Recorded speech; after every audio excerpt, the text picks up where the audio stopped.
दोस्तों, अगर आप भी अपनी लाइफ में कुछ नया सीखने की चाह रखते हैं तो इस चैनल को अभी सब्सक्राइब कर लें। दोस्तों, नवरात्रि का महापर्व बहुत ही शुभ और मंगलकारी माना जाता है। नवरात्रि के पूरे 9 दिन गंगा जल की हर एक बूंद की तरह पवित्र माने जाते हैं। ये शुभ समय भक्तों के जीवन में खुशियों की सौगात लेकर आता है।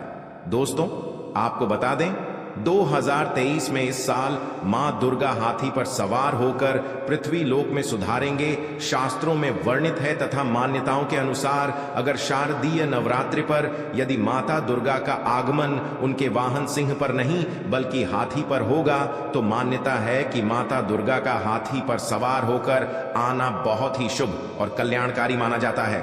जीवन सुखमय हो जाता है, भक्ति का भरपूर लाभ भक्तजनों को मिलता है। दोस्तों, इस बार नवरात्रि पूरे 9 दिनों तक मनाई जाएगी, ना एक भी दिन कम ना ज्यादा, पूरे 9 दिनों तक मनाई जाएगी। मां शेरावाली की विशेष रूप से पूजा आराधना की जाएगी। शारदीय नवरात्रि का महापर्व इस बार 2023 में 15 अक्टूबर दिन रविवार से शुरू होकर 23 अक्टूबर सोमवार के दिन समाप्त होंगे। ऐसे में शारदीय नवरात्रि पर माता दुर्गा की कृपा पाने के लिए कलश स्थापना का शुभ मुहूर्त है। 15 अक्टूबर को दिन में 11:44 से दोपहर 12:30 तक कलश स्थापना का शुभ मुहूर्त रहेगा। महाव्रत में की गई पूजा बहुत ही शुभ मानी जाती है। इससे समस्त देवी देवताओं की कृपा प्राप्त होती है और पूजा पाठ का फल कई लाख गुना प्राप्त होता है। ऐसे में जो व्यक्ति नवरात्र आने से पहले घर से ये चीजें बाहर कर देता है तो उसके घर में मां वैष्णो का होगा आगमन, माता लक्ष्मी का होगा वास, मां शेरावाली आपकी झोली खुशियों से भर देंगे। इसीलिए नवरात्र आने से पहले घर से ये चीजें फौरन हटा दें। दोस्तों, आज हम कुछ ऐसे ही गलतियों के बारे में जानेंगे जो अगर आपके घर में भी होती है तो माता लक्ष्मी कभी नहीं करती ऐसे घर में प्रवेश। फिर चाहे आप कितने ही पूजा पाठ कर लो, माता लक्ष्मी ऐसे घर में कभी नहीं आती। ऐसे घर से देवी देवता भी हमेशा रहते हैं ना राज। दोस्तों, पूरी जानकारी को देखने के लिए इस वीडियो को अंत तक जरूर देखें। सच्ची श्रद्धा से कमेंट बॉक्स में लिखें जय मां लक्ष्मी। मां लक्ष्मी के लिए एक लाइक तो बनता है। दोस्तों, सबसे पहले नवरात्रि के पहले ही मंदिर की अच्छी तरह से साफ सफाई कर लें। मंदिर के अंदर अगर पुरानी मालाएं हैं, टूटी फूटी मूर्तियां हैं, उसके साथ ही खाली माचिस की डिब्बी रखे हुए हैं तो उन्हें बाहर फेंक दें तथा खंडित मूर्ति को किसी नदी में प्रवाहित कर दें। घर में छोटे बच्चों को नवरात्रि का व्रत नहीं रखना चाहिए, इससे उनकी जान को खतरा हो सकता है क्योंकि इस व्रत में शरीर को अधिक शक्ति की जरूरत होती है। माता शेरावाली की तस्वीर अगर कांच के फ्रेम की है और वह हल्की सी भी अगर टूटी हुई हो तो ऐसी कांच को बदलवा लें या ऐसी तस्वीर को जल में विसर्जित कर दें। टूटी मूर्ति की पूजा करने से, टूटी तस्वीर की पूजा करने से आपकी श्रद्धा, भक्ति, व्रत आदि सब टूट जाता है, आपका व्रत खंडित हो जाता है। दोस्तों, नवरात्रि के 9 दिन बहुत ही पवित्र होते हैं। नवरात्रि के 9 दिनों घर को साफ सुथरा और पवित्र रखना अति आवश्यक है। इसीलिए नवरात्रि के 9 दिनों में ब्रह्मचर्य का पालन किया जाता है और तामसिक भोजन ग्रहण नहीं किया जाता। नवरात्र के 9 दिनों में माता रानी के भक्तों को प्याज, लहसुन, मांस, मदिरा और अंडे से दूर रहना चाहिए। अधिकतर भक्त नियम का पालन भी करते हैं, लेकिन वह एक गलती कर बैठते हैं। वो नवरात्रि के 9 दिनों में अपने घर इन अपवित्र चीजों को रख लेते हैं। ऐसा भूलकर भी नहीं करना चाहिए। भागवत पुराण के अनुसार नवरात्रि के 9 दिनों तक माता रानी अपने भक्तों के घर में वास करती है। अगर आप भी चाहते हैं कि माता रानी आपके घर में वास करें तो आप अपने घर के वातावरण को पवित्र रखें और नवरात्रि शुरू होने से पहले ही अपने घर से प्याज, लहसुन, मीट, अंडा और मदिरा को बाहर निकाल दें। अपने घर को साफ रखें। इन वस्तुओं को घर से बाहर निकालने के बाद अपने घर में गंगा जल का छिड़काव अवश्य करें। भगवत गीता में भगवान कृष्ण कहते हैं, बगैर गंगा जल छिड़काव कोई भी मंगल कार्य सफल नहीं माना जाता। गंगा जल का छिड़काव स्वयं भगवत गीता में श्री कृष्ण ने बताया था। अगर आपके घर में गंगा जल ना हो तो मार्केट से गौमूत्र ला सकते हैं और गौमूत्र लाकर आप गौमूत्र का अपने घर में छिड़काव करें। बस थोड़ा सा पानी में डाल लें, इससे आपके घर का वातावरण पवित्र हो जाएगा। घर में मौजूद नकारात्मक ऊर्जा भी नष्ट हो जाएगी और जिस घर में वातावरण पवित्र होता है और नकारात्मक ऊर्जा नहीं होती। वह माता रानी का वास सदैव होता है। नवरात्रि के पहले आप अपने पूरे घर की अच्छी तरह से साफ सफाई कर ले।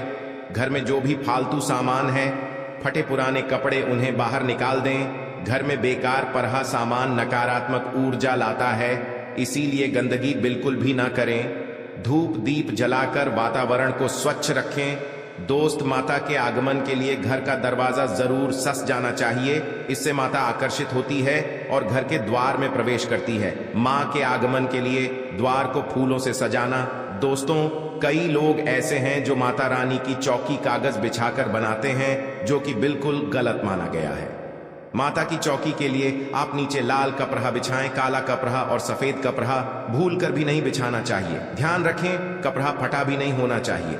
दोस्तों, अगर आपके घर में देवी देवताओं की खंडित मूर्ति, दिया या फटा हुआ चित्र अगर हो, तो उसे किसी पवित्र नदी में विसर्जित कर दें, क्योंकि ऐसी मूर्तियां और चित्र दुर्भाग्य लाती हैं।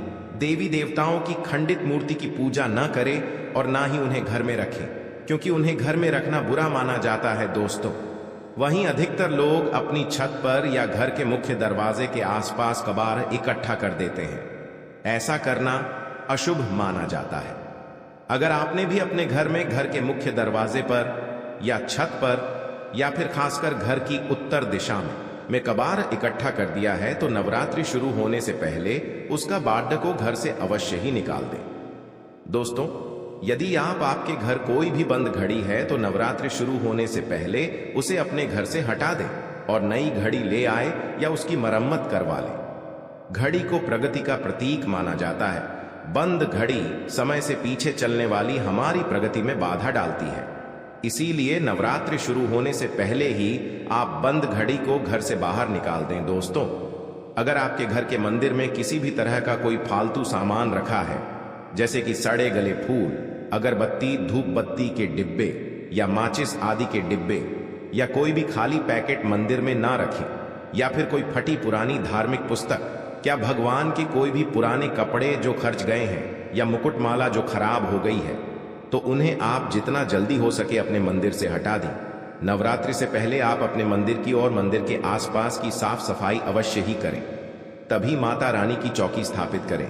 इसके साथ ही आप अपने धन रखने के स्थान की सफाई भी अवश्य करें, क्योंकि नवरात्रि के दौरान मां लक्ष्मी भी गृह प्रवेश करती है। धन रखने के स्थान पर किसी भी तरह का कोई भी पालतू सामान, टूटा हुआ सामान न रखें। धन रखने के स्थान को मंदिर की तरह ही साफ रखें। नवरात्रि के दौरान माता रानी की पूजा में कौड़ियों को शामिल करें। माता रानी के साथ साथ रोजाना कौड़ी का भी पूजन करें। इसके बाद कौड़ी को धन रखने के स्थान पर रख दें। ऐसा करने से बरकत हमेशा होती है। अगर आपके पास पुराने जूते चप्पल इकट्ठे हो गए हैं, तो नवरात्रि से पहले उन्हें घर से बाहर निकाल दें। पुराने जूते चप्पल की असुविधा के कारण ही घर में नकारात्मक ऊर्जा आती है और घर में अशांति और तरह का माहौल रहता है।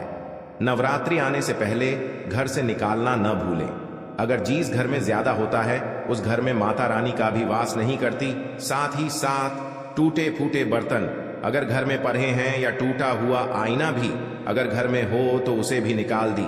घर में टूटे फूटे ईंट पत्थर भी नहीं रखना चाहिए, इसे माता लक्ष्मी नाराज हो जाती है। अब हम जानते हैं नवरात्रों के दौरान क्या नहीं खाना चाहिए और क्यों नहीं पीना चाहिए, और कौन सा फल खाने से व्रत संपूर्ण और सफल हो जाता है। दोस्तों, हमारे चैनल को सब्सक्राइब जरूर करें और इस बेल आइकन को दबाना ना भूलें। तो आइए शुरू करते ही। दोस्तों, नवरात्रि के दिन से जरूर खाना चाहिए। शास्त्रों में बताया जाता है कि भगवान के भोग में सेवा दी जरूर अर्पित किया जाता है। अगर आपका व्रत है तो आपको केला, पपीता, तरबूज और मीठे अंगूर जरूर खाना चाहिए। इन फलों से व्रतधारी को शक्ति मिलती है और व्रत संपूर्ण हो जाता है।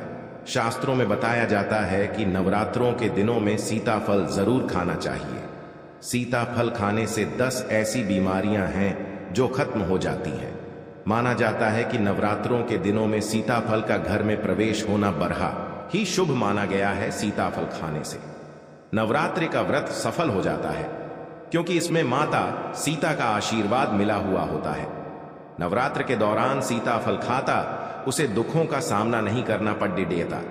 सीताफल आपको जरूर खाना चाहिए। दोस्तों, नवरात्र के 9 दिन शक्तिमान दुर्गा को समर्पित होते हैं। नवरात्रि के 9 दिन माता रानी के 9 अलग अलग स्वरूपों का पूजन किया जाता है। नवरात्रि के 9 दिनों में माता रानी को अलग अलग स्वरूप के हिसाब से अलग अलग भोग अर्पित किए जाते हैं। लेकिन क्या आप जानते हैं, कुछ ऐसी वस्तु है जिन्हें नवरात्र के दौरान भूलकर भी माता रानी को अर्पित नहीं करना चाहिए। अगर इन वस्तुओं को आप गलती से भी माता रानी को अर्पित कर देते हैं तो आपको व्रत और पूजन का पूर्ण लाभ नहीं होगा। इसीलिए माता रानी की कृपा प्राप्त करने के लिए आपको यह जानना अति आवश्यक है कि वह कौन सी ऐसी वस्तु है जो माता रानी के पूजन में भूलकर भी इस्तेमाल नहीं करना चाहिए। तो आइए मां का जयकारा लगाते हुए वीडियो को शुरू करते हैं। दोस्तों, नंबर 1, नवरात्रि के दौरान शादीशुदा महिलाओं को सफेद कपड़े पहनकर पूजा पाठ नहीं करना चाहिए। साथ ही साथ काले कपड़े भी नहीं पहनना चाहिए। इससे पूजा व्रत आदि खंडित हो जाती है।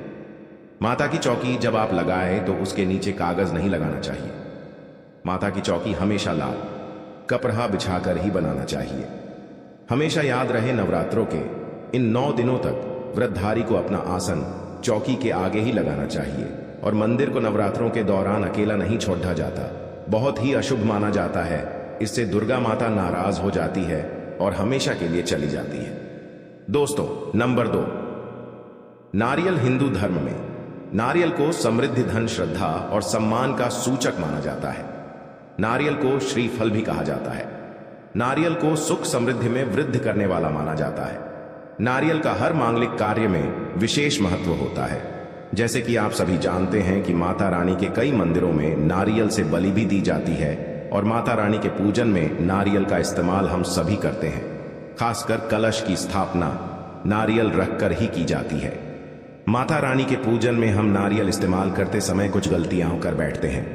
दोस्तों, नारियल कई प्रकार के होते हैं। एक हरा, दूसरा सूखा, जिसके अंदर पानी होता है। जिन्स नारियल के अंदर पानी होता है। माता रानी के पूजन में सदैव पानी वाला और जटा वाला नारियल ही इस्तेमाल करें। नारियल का पूर्ण होना चाहिए। नारियल चटका हुआ या टूटा हुआ नहीं होना चाहिए, क्योंकि साबुत नारियल ही पूर्ण और पवित्रता का प्रतीक होता है। साबुत नारियल ही सुख समृद्धि का प्रतीक होता है। साबुत नारियल को ही श्रीफल यानी कि मां लक्ष्मी का फल कहा जाता है। नवरात्रि में माता रानी के कलश की स्थापना करते समय जटा वाला यानी पानी वाला नारियल ही कलश पर स्थापित करना चाहिए। साथ ही यह ध्यान रखना चाहिए कि नारियल को सदैव कलश के ऊपर लेटाकर रखना चाहिए। घट स्थापना करते समय कभी भी नारियल को खाड़ी डीढ़ा करके नहीं रखा जाता। नारियल को सदैव लेटाकर कलश के ऊपर रखा जाता है। साथ ही नारियल को स्थापित करने से पहले आप नारियल को लाल कपड़े में लपेटकर उस पर लाल चुनरी ओढ़ाकर आप नारियल को कलश के ऊपर स्थापित करें। शास्त्रों के अनुसार कलश के ऊपर जब सही तरीके से नारियल रखा जाता है और सही प्रकार का नारियल रखा जाता है, तब यह व्रत और भोजन का पूर्ण फल प्राप्त होता है।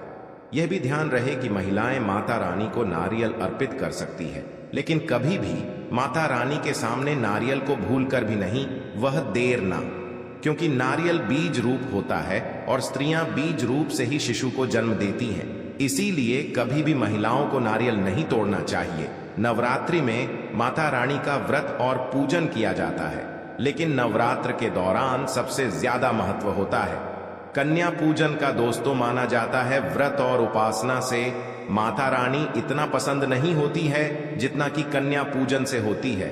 नवरात्रि में छोटी छोटी कन्याओं को माता रानी का स्वरूप माना जाता है।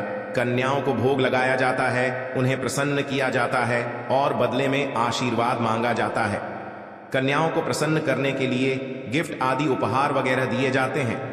माना जाता है अगर कन्याओं को कोई भेंट दी जाए और उसे खुशी खुशी स्वीकार कर ली तो इसका मतलब है माता रानी अर्थात माता वैष्णो ने भेंट स्वीकार कर ली। जिन पर कन्याएं प्रसन्न होती हैं तो समझो उन्हें माता रानी का आशीर्वाद मिल गया और माता रानी की कृपा से उन्हें मुंह मांगा वरदान प्राप्त होता है। नवरात्रि में 2 साल से लेकर 10 साल तक की कन्या का पूजन होना चाहिए। अष्टमी अथवा नवमी को कन्याओं के पैर धोकर भोजन कराना, उपहार आदि देना श्रेष्ठ माना जाता है। आपके घर में संपन्नता बनी रहे तथा धन की कोई भी कमी ना हो, कन्याओं को कोई सुंदर गिफ्ट दे सकते हैं। शास्त्रों में बताया जाता है कि कन्या जितना खुश होती है, माता रानी उतना ही जल्द फल की प्राप्ति प्रदान करती है। ऐसे में आप कन्याओं को चॉकलेट बॉक्स दे सकते हैं तथा खूबसूरत कपड़े दे सकते हैं। याद रहे, काले कपड़े ना दें और स्टील के बर्तन भी गिफ्ट के तौर पर दे सकते हैं। याद रहे कि कन्याओं को लोहे का कोई भी सामान नहीं देना चाहिए। दोस्तों, जब कन्या अपने घर के लिए प्रस्थान करें तो उनके चरण जरूर छू लें और अपने मन में अपनी प्रार्थना को पूरा करें। सच्चे दिल से मांगी मुराद माता रानी अवश्य पूरी करती है। प्रिय भक्तों, आज के वीडियो में बस इतना ही। हमारे द्वारा दी गई शास्त्रों अनुसार जानकारी आपको अच्छी लगी हो तो वीडियो को लाइक और कमेंट बॉक्स में जय माता रानी अवश्य लिखें। धन्यवाद।